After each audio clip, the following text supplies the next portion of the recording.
Vasistha is describing his spiritual practice. This practice involves seeing everything as an opportunity for creation and dissolution, and then moving beyond it.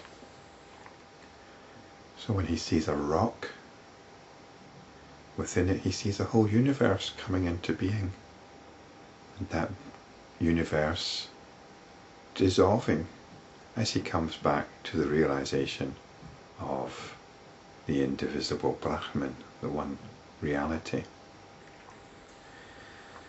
He sees different kinds of universes. In some universes there's a golden age, a satyayuga.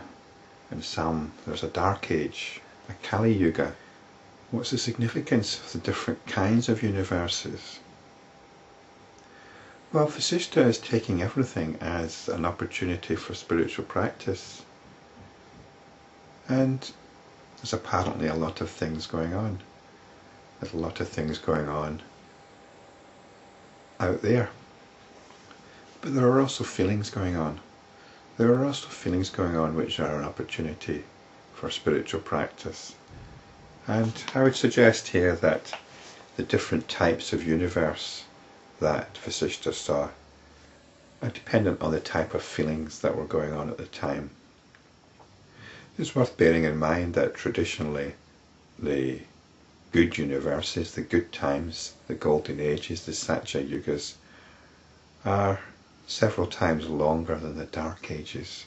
So he's describing all sorts of configurations of universes, and I suggest that this reflects the feelings that are going on, because feelings are going on as well as everything else which we describe as sensory experience. Rama asked, "Lord, tell me, did I exist as Rama before this incarnation?" Now Ram here is representing the traditional point of view, or the conventional consensus view of reality. And this view of reality assumes what we might call the scientific view of reality, although it's not really scientific. It's just that certain people who usually aren't scientists like to think of themselves as being scientific, and that the consensus reality is the hard reality. And to such people it's of course absurd to think in terms of reincarnation. There's no scientific proof for it after all. So the consensus reality is taken as the measure of reality, whereas it's entirely dependent on notions and assumptions. But even people that subscribe to what you might call other kinds of belief, they want to fit their belief into that reality, which is quite a strange thing. So they want to accept the same reality, the consensus reality, but they want to inject other things into it which are not part of the consensus reality. I suppose they're entitled to do so because the consensus reality changes. It changes from generation to generation. It changes from culture to culture. It can change from within one generation. It can change from within part of one generation to another part. It depends on the prevailing paradigms. At the moment, our consensus reality, at least in the modern Western world, is still based on what we could call the Newtonian model, which science has gone far beyond, but which, for practical purposes, scientists still adhere to, many scientists still adhere to, and it's the one that we're educated into.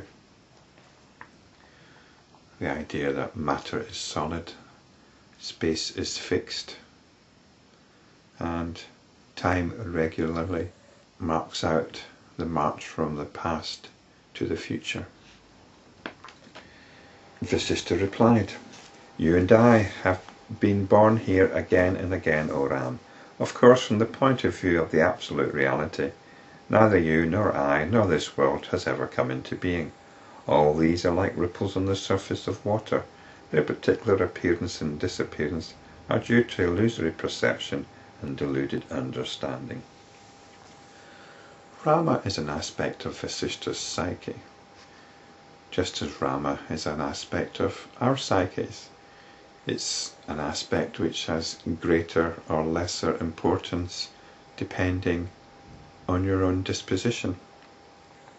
Vasistha is also part of our psyche, to the extent that you've heard of Vasistha before, or that you're reading the Yoga Vasistha, or even listening to these videos. Vasistha is part of your psyche. I am part of your psyche. And the significance and importance of that depends on your own disposition. I'll say a little bit more about this in the next video.